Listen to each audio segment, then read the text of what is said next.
Hello guys, welcome to my channel awesome code driver. और आज का प्रॉब्लम है मिसिंग इन एरे।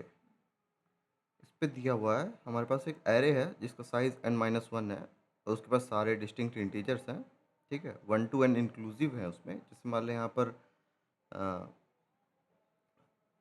जैसे मान ले हमारे पास n-1 साइज़ का एरे दिया हुआ है, मतलब 4 साइज़ का एरे दिया हुआ है और 5 तक नंबर। जैसे 4 साइज़ है तो 5 तक नंबर्स अवेलेबल होंगे। ठीक है, एक साइज़ ऊपर तक अब नंबर्स अवेलेबल होंगे। जैसे यहाँ पर 1 2 3 4 5 हैं, 4 मिसिंग है भले। और जो 4 मिसिंग है उसी को हमें ढूंढना है।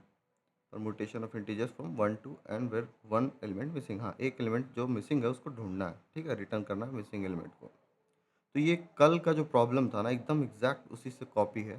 देखिए यहाँ पर ये जो प्रॉब्लम था, find only repetitive element from 1 to n-1। यहाँ पर दो नंबर रिपीट हो रहे थे। एक नंबर ऐसा था जो रिपीट हो जा रहा था, और इस पे क्या है कि इस पे एक नंबर है जो मिसिंग है। तो सेम हम लोग यहाँ पर हैश सेट से भी कर सकते हैं। ठीक है, हैश सेट का यहाँ पर मिसिंग में काम नहीं आएगा, डुप्लीकेट में काम आता है, हैश सेट नहीं काम आएगा। उससे बेहतर है, सबसे बेहतर अप्रोच तो यही रहेगा अपना। इधर हम लोग वो भी कर सकते हैं, एक एरे लेंगे। ठीक है, मान ले यहाँ पर कांस्टेंट कितना 10⁶ का है, तो 10⁶ का एक एरे बनाएंगे। उसके बाद उसको बूलियन एरे रहेगा, उसके बाद उसको ट्रू या फॉल्स मार्क करते जाएंगे जैसे जैसे नंबर्स मिलेगा। लेट्स से यहाँ पर हमारे पास 5 साइज़ का एरे है।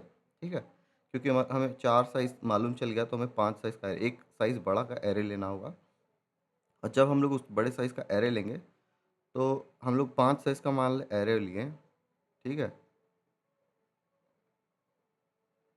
अच्छा, अब अगर मान लें इस एरे को हम कॉपी कर लेते हैं।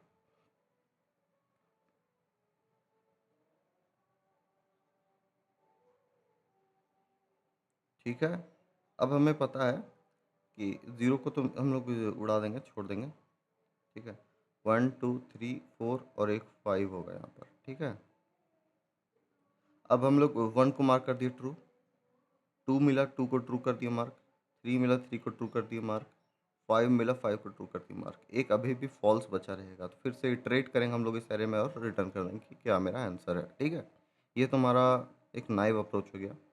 बेस्ट सॉल्यूशन इसका भी सम की तरह होगा, जिस तरह ये प्रॉब्लम सॉल्व हुआ था मेरा कल का प्रॉब्लम ऑफ द डे। ठीक है, जिसमें हम लोग सम निकाले थे, उसी तरह इसको भी सॉल्व कर देंगे हम लोग सम निकाल के। ठीक है, सम क्या करेंगे, जैसे हमारे पास 5 साइज़ दिया हुआ है, मतलब n तो हमारा 5 मालूम चल जाएगा क्योंकि हम लोग साइज़ ऑफ लेंथ n-1 है। तो जैसे मान लें यहाँ 4 साइज़ निकला तो हम लोग 5 नंबर पकड़ेंगे। ठीक है, और 5 नंबर पकड़ के उसका सम निकाल देंगे। Let's say n into n plus one, मतलब जो नेचुरल नंबर्स का सम होता है वो निकाल देंगे। उसके बाद इस एरे का सम करेंगे और उसको सब्सट्रैक्ट कर देंगे, जो मेरा आंसर रिटर्न होगा वही बचेगा मेरा आंसर। जैसे जैसे यहाँ पर सम कितना है, 5 3 8 9 10 11। ठीक है, और 1 to 5 का सम होता है 15, तो 15 माइनस 11 4, अपने आप आ जाएगा आंसर। ठीक है, उसी तरह से यहाँ पर एक साइज़ का एरे है, इसको अभी कैलकुलेट करना थोड़ा हार्ड पड़ेगा अपने मैनुअली। जैसे मान लिया यहाँ पर एक साइज़ का एरे है, तो हम लोग 2 लेंगे, एन को बढ़ा देंगे एक। ठीक है, तो सम ऑफ 1 + 2 कितना हो गया, 3 हो गया।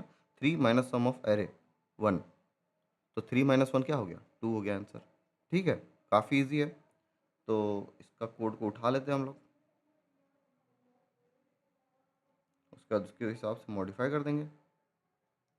और यहाँ पर लॉन्ग इसलिए डाल रहे हैं क्योंकि मे बी ये इशू डालेगा, क्योंकि यहाँ पर 10⁶ का है। ठीक है, तो ये कैलकुलेशन जाएगा तो दिक्कत हो जाएगा। अब हमारे पास n जितना रहेगा, अब हमको n+1 कर देंगे। ठीक है, कैलकुलेशन हमें इस बार बढ़ाना है, तो इस बार हम लोग का जो सम होगा, मतलब रिटर्न जो होगा, वो कैलकुलेशन, मतलब जो n × n+1 किए, मतलब फॉर्मूला जो बैठाएं n × n+1 माइनस सम होगा। ठीक है, देखो अब रिटर्न कर देगा आंसर। काफ़ी इजी सा प्रॉब्लम था। इसका टाइम कॉम्प्लेक्सिटी क्या हो जाएगा, O ऑफ n, क्योंकि हम लोग बस एरे में एक बार इटरेट कर रहे हैं। ठीक है, और कुछ भी नहीं कर रहे हैं, एरे में इटरेशन किए हैं, स्पेस कॉम्प्लेक्सिटी तो कुछ लिए ही नहीं है। ठीक है, मिलते हैं नेक्स्ट वीडियो पे, स्पेस कॉम्प्लेक्सिटी O ऑफ 1 हो जाएगा।